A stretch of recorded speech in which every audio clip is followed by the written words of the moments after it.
Hi everyone. I'd like to begin tonight by acknowledging the traditional owners of the land that we're meeting on, the Wurundjeri people of the Kulin Nation, and pay respects to their elders, both past, present and emerging. Welcome everybody, it's so exciting to see so many people here today. My name's Alexis Davison, I'm the Executive Director of Engineering and Program Services at Major Road Projects Victoria, and really excited to be hosting the second Green Infrastructure Conference today. As many of you are aware, ecologiQ is a Victorian government initiative. It was established really to focus on using more recycled content in transport infrastructure, and we're really proud of the work that's happened to date, and we're really happy to see you all here. It looks great. It's quite amazing. Just a couple of housekeeping things before we start. I know it's a bit confusing out there, but the bathrooms are located on the right. They're pretty much out there and opposite. If there's an emergency, follow the MCEC staff. It's the normal beep, beep, whoop, whoop emergency evacuation sound, so please follow instructions. And the assembly area is in Munro Street, which is on your right outside at the rear of the exhibition bays. Get connected. There's details on the screen of how you can engage with the conference. We're going to be using, we've got QR codes around the place where you can get access to the agenda, and we'd love you to post on LinkedIn about your experience using the hashtag ecologiQ Conference 2023. As we keep hearing, this is the decade that matters.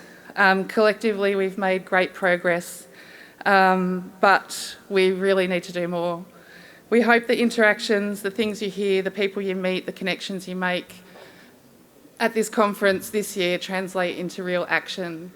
We want everybody to leave here with something tangible that they can do or buy or invent or sell to make a difference. So we really hope that you make good connections and keep collaborating. So I'd like now to introduce Duncan Elliot to officially open the conference this year. Duncan spent much of his career in the public service, held senior roles at VicRoads, RSEV, and more recently was the CEO of the North East Link program. In June 2023, Duncan became the CEO of the newly formed Major Road Projects Victoria, and I know Duncan's a big fan of building greener infrastructure, so welcome, Duncan.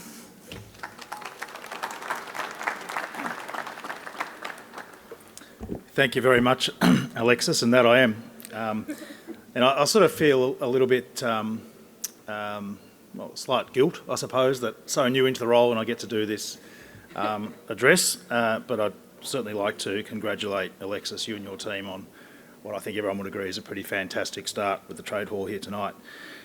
I'd also like to acknowledge the traditional owners of the land on which we're meeting tonight, the Wurundjeri, and pay my respects to elders past, present and emerging. I'd also like to acknowledge the presence of the Minister or the Parliamentary Secretary, I should say, for Transport and Level Crossing Removals, Mr Josh Bull. I haven't actually seen Josh. There we go. Sorry, I missed you in the front row there, Josh.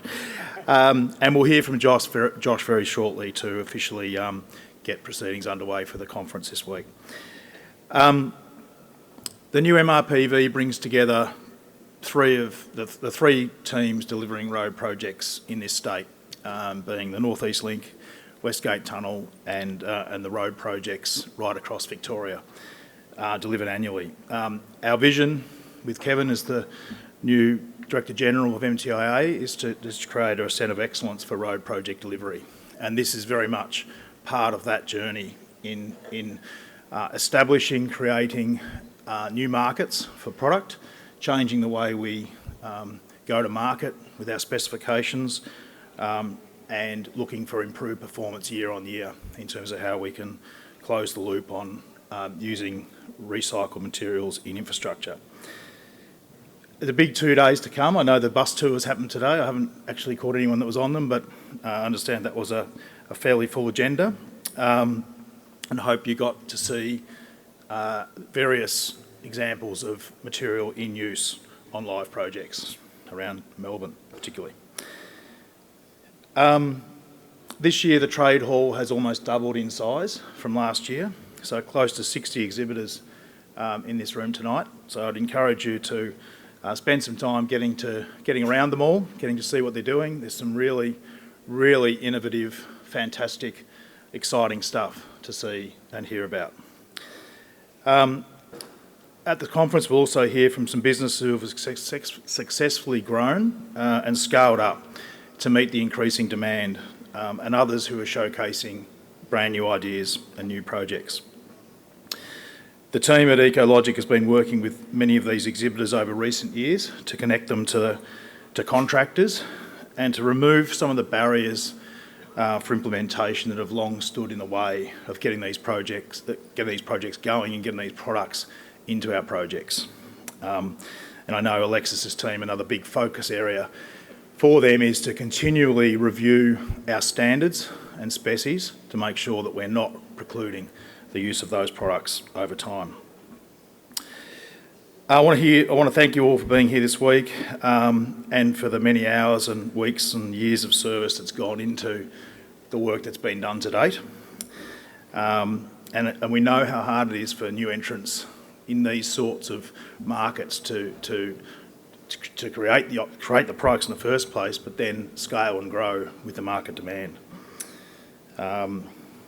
So last year we had a day of panellists and keynotes at the plenary, but this year we've doubled it. So there's a second day added, and I'm sure you'll agree the agenda is very impressive. Got a very well-credentialed group of people to hear from over the next 2 days in those sessions. We'll kick off tomorrow morning with Kevin with a presentation on how we turn appetite for change into action, being the decade that Alexis spoke about. We'll also hear from ABC's Craig Rucastle about the importance of cleaning up waste streams to enable better use of them. And for those that walked in tonight and saw the sculpture at the front, I'm told that's basically a whole heap of products that were recovered from beaches, assembled into a quite an impressive sculpture, I must say, but a terrible blight on where it's come from. We've got an international focus panel looking at how people around the world are tackling this issue as well, and we've also got the Victorian Minister for the Environment, Ingrid Stitt, who will kick things off on day 2 and discuss Victoria's broader roadmap for the circular economy. Another not to be missed presentation will be from Jim Betts, who most of you would probably know of or have met, Secretary of the Department of Infrastructure in Canberra.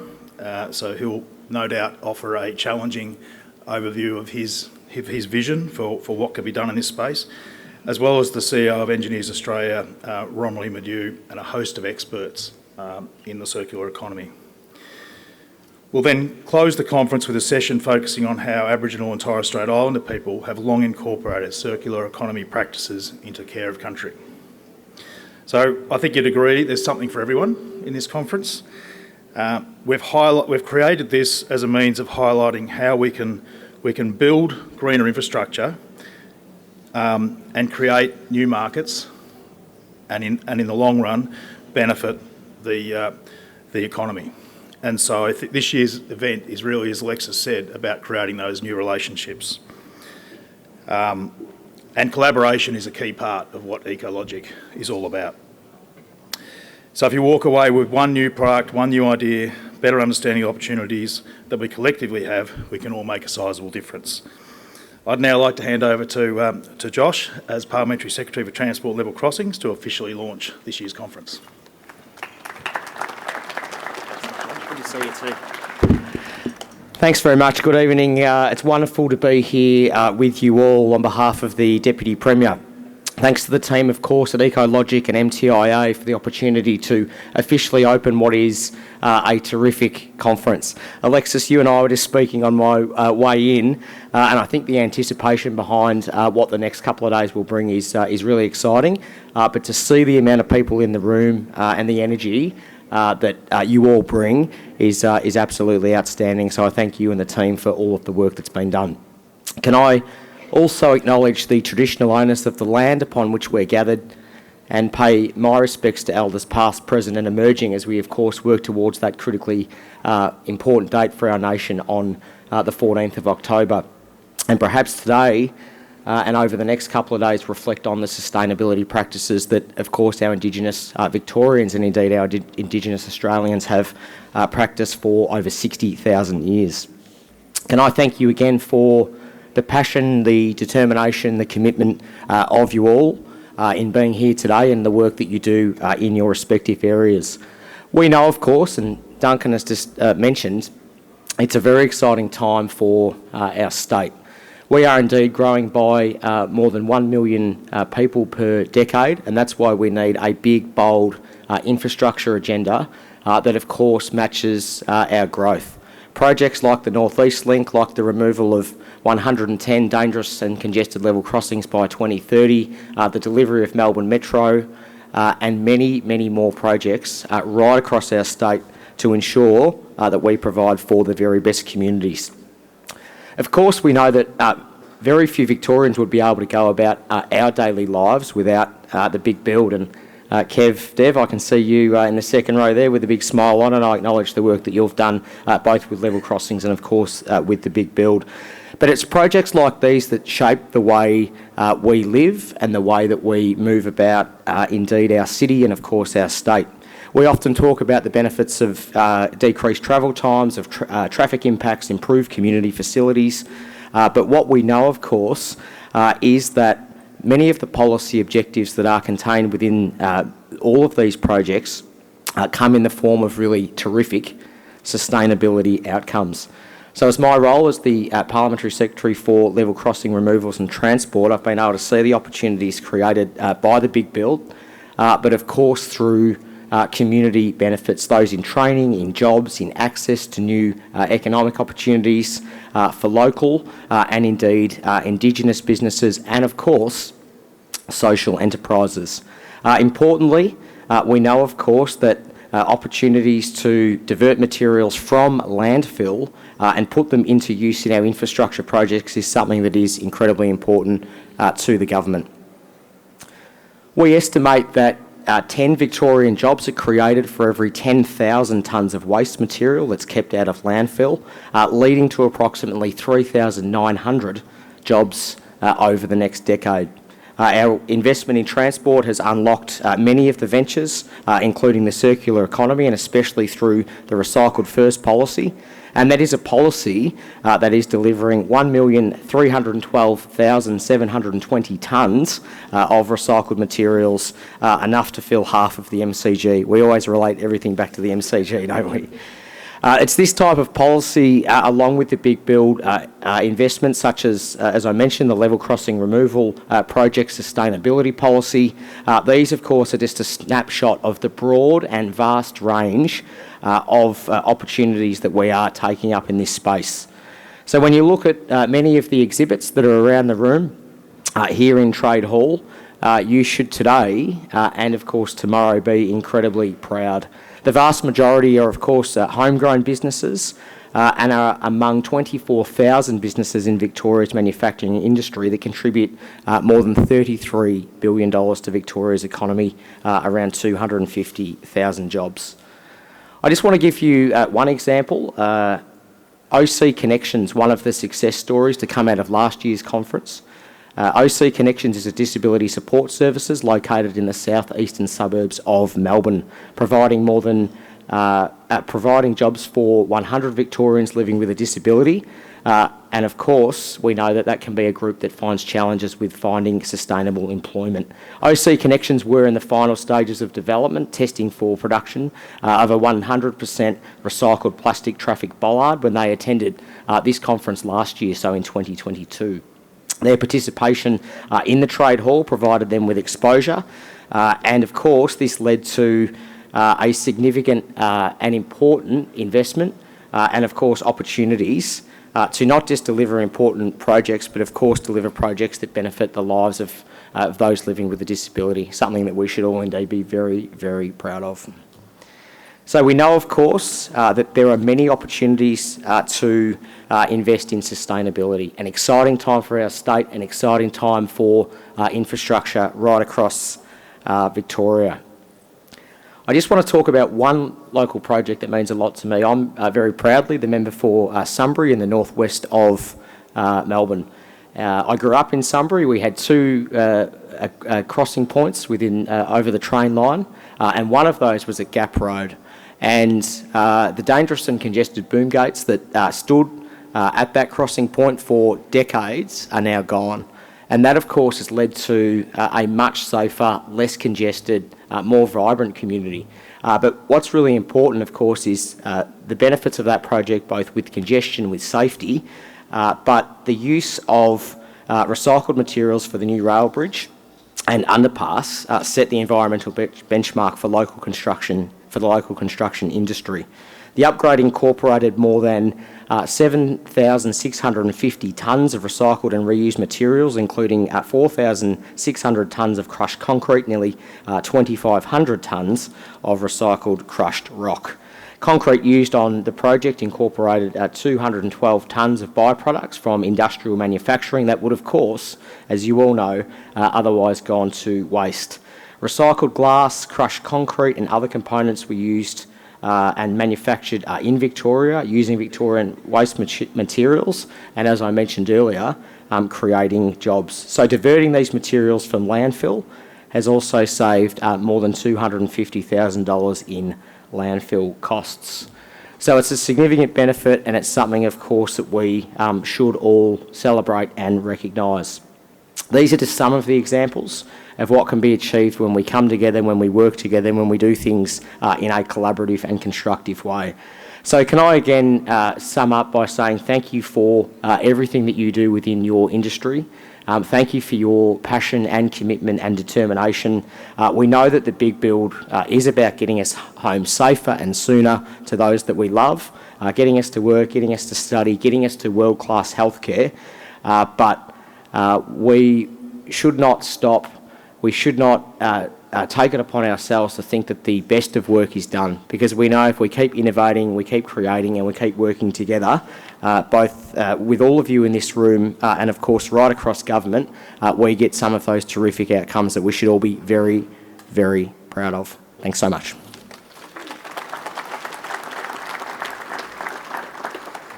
Thank you so much for being here and for opening our conference. I'd now like to invite two of our exhibitors to come and share some of their experiences. So please join me in giving a warm welcome to Steve Betinsky and Chris Smith.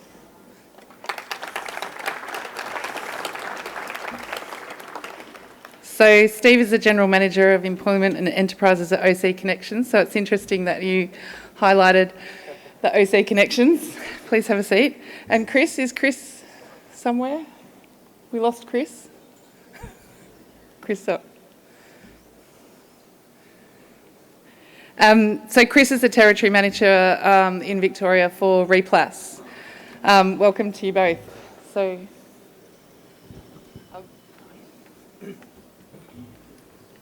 feel free to take a seat.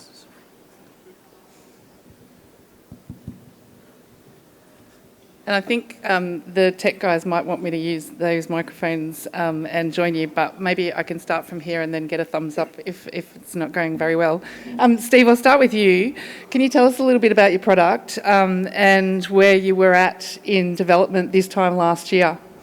Yeah, thank you. And yeah, thanks for the introduction and the comments in your opening. Really appreciate it, Josh. And as Josh mentioned, we were here last year.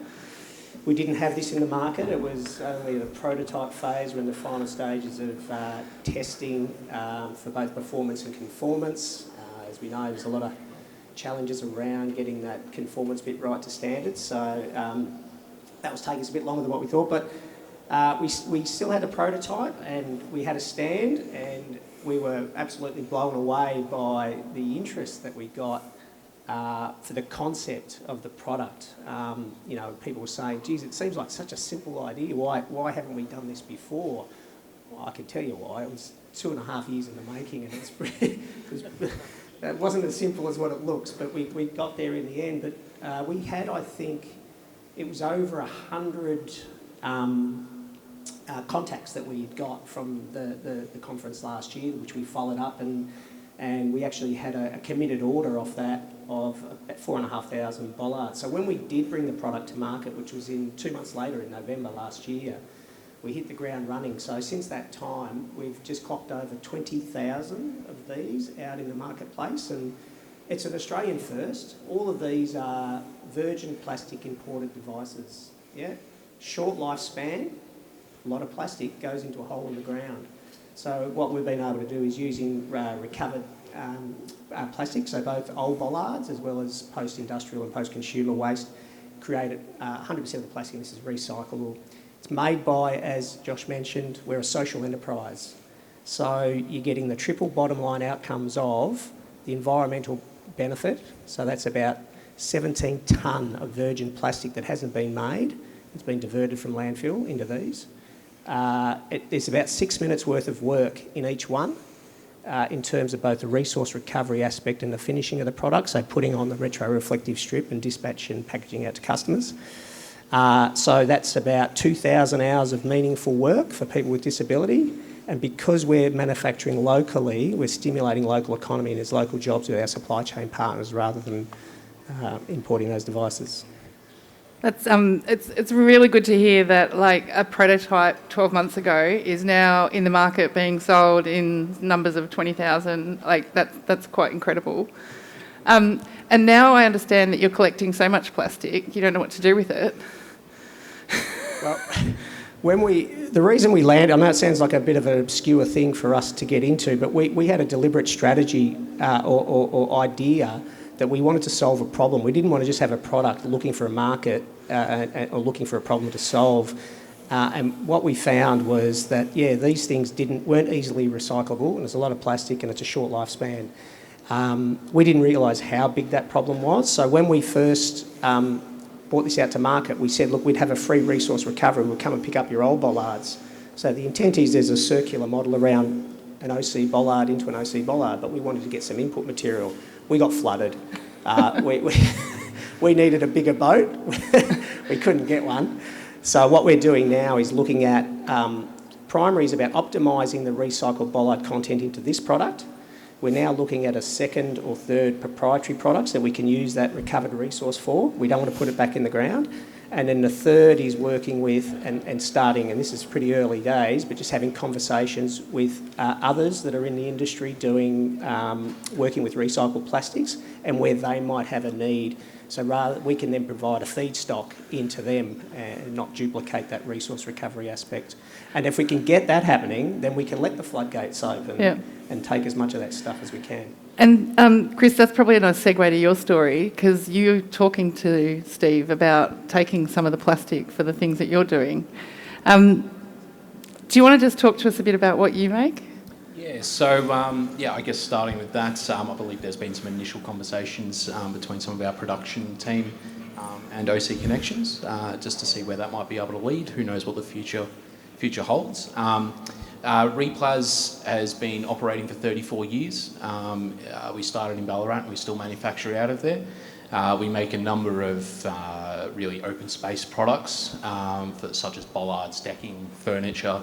They're probably our top three categories, but then besides that there's also things like signage and other landscaping products that we make. But then we also have another arm of the business which deals with really sort of civil and utility items like hydrant covers, market posts, and valve surrounds and things.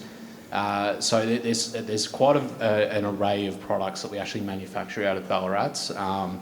And look, honestly, it's more than I can get my head around just on my own. So we've got a team of people looking after them. Yeah. And where do you get your feedstock from? It's a variety. We source our material locally within Victoria for the most part. And we really, our philosophy's around that really. We'll try to keep it as local as possible where we can. There's things like the agricultural sector, the medical sector as well. We use some hospital waste. So yeah, there's a large variety of places we get it from. Yeah.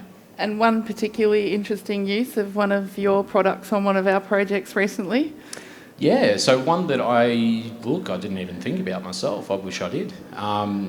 So some of our decking, our enduro plank, have been used recently in the Healesville Kooyurup Road upgrade, the MPRV project, in the culverts as fauna ledges, so that our bandicoots and also some frogs can make their way across there safely. All the things that don't like getting their feet wet can now climb on a Yes. shelf in the culvert. Yeah, absolutely. It's really cool. In that, that'll last for quite a while in that sort of environment too. So yeah.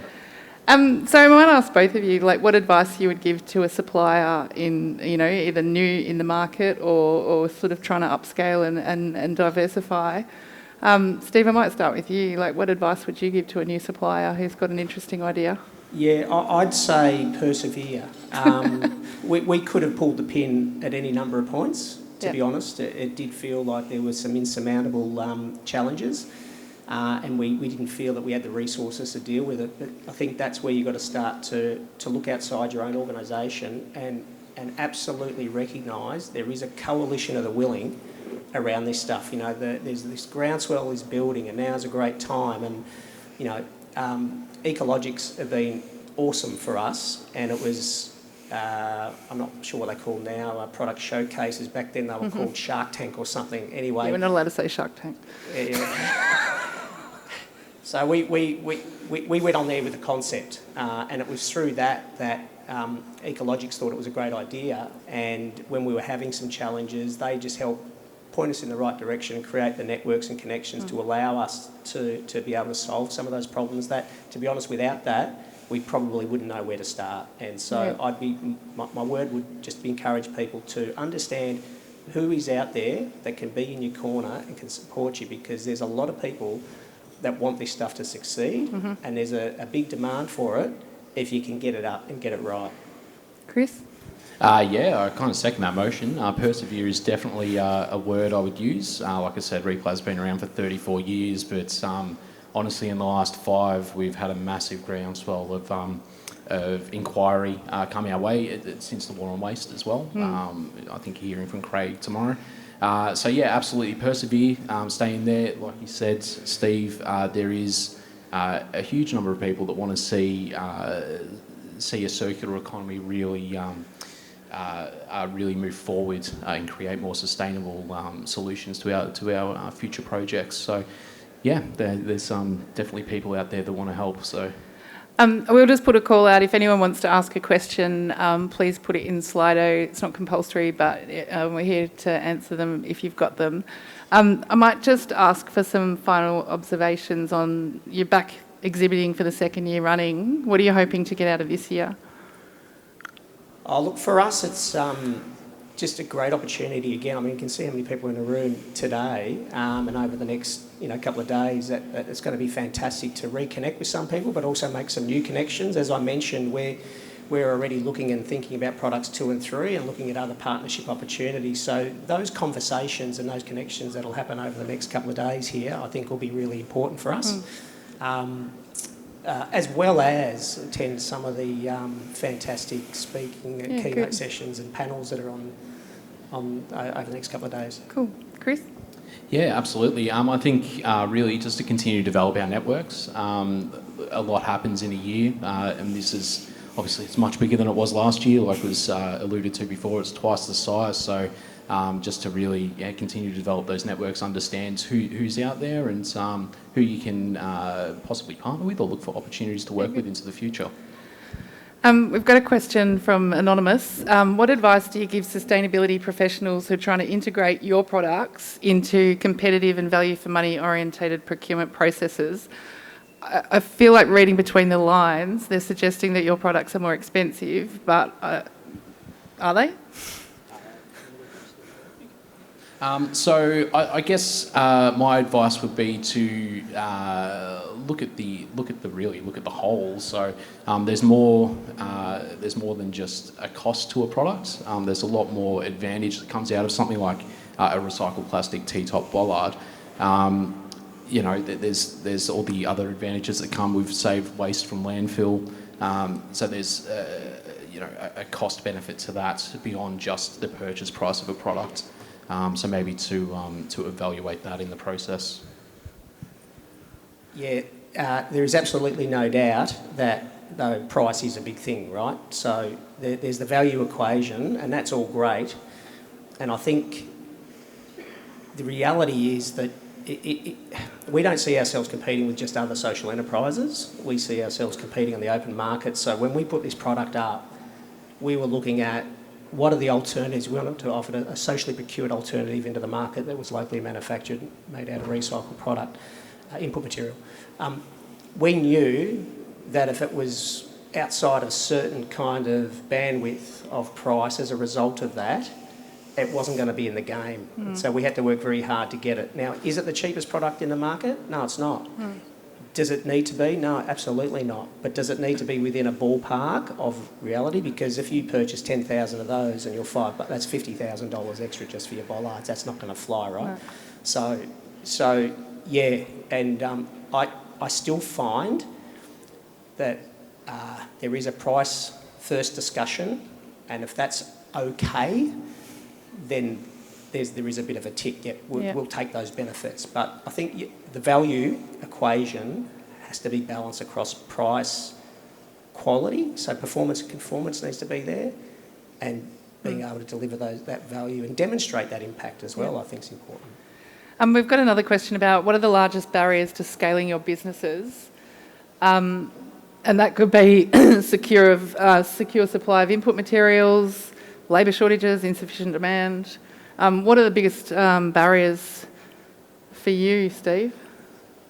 When we looked at our biggest barrier is finishing the product. So we've got manufacturing partners in terms of recycling the input material and producing the actual blow mould product. We do the finishing of the product. So we would like to have the problem where we could then go out to other disability organisations and say, hey, we've got some work for you guys as well. So we would struggle with that ourselves, but we can see a pathway of how that could actually add value to other organisations as well. Yep. I think in years gone by, it would have been demand. Yeah. I would have just flat out said demand for the end product. It doesn't meet what our capabilities can live up to. Now it's less so that, and I think it's more, there's definitely the demand and the inquiry and the will to want to use our products. It may be just understanding what specifications that everything needs to live up to, and getting through all the procurement processes and things and understanding how all that works. And I think a huge advantage of the ecologiQ network is being able to have contacts that you can speak to in there to try and navigate your way through that. Yeah. Steve, what was the reason that you opted to develop a recycled product which came presumably with more challenges? Yeah, significantly. Why don't you just make bollards? And the big one is getting the colour right, so conformance to the standard and being consistent around that. We actually had to develop a customised, what they call a master batch, which because Are they the practice ones over there, No, the purple ones? No, that's that was a bespoke order. So that's another thing that we can do for customers. We can do different colour ones if you need them. That was for Fulton Hogan out at the airport, set 4,500 of them. No, the reason was because the intent of this was to solve a problem, and the problem was these things going into landfill, and we wanted to have something that delivered what we call the triple bottom line outcomes around environmental, social and economic. And there was no alternative product in the market when we looked at it. There was only virgin plastic devices, and there was only imported ones. So we saw a gap in the market. We knew from talking to industry and doing our own research what the size of that market was, and to Chris's point, we saw that there would be a demand if you could get something out at the right price point. And so, to us it was about hitting all of those outcomes. Thanks. Chris, are you able to make custom products? Yes, so it's something the business is looking to move more into in the coming years.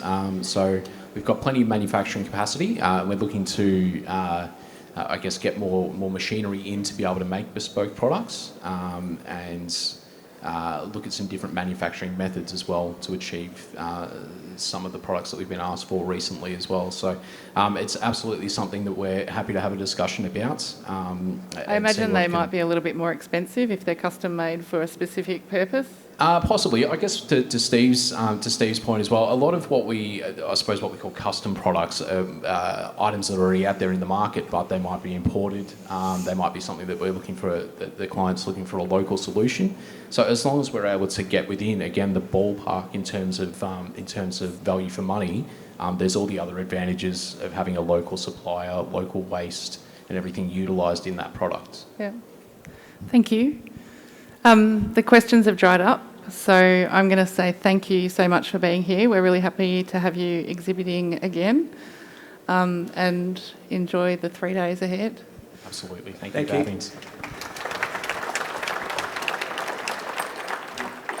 So I encourage everyone to visit both Chris and Steve and all the other exhibitors at their stalls. You'll see some of the Replas benches dotted about near the coffee stations, so if you want to check out some real-life products, they're dotted around the hall.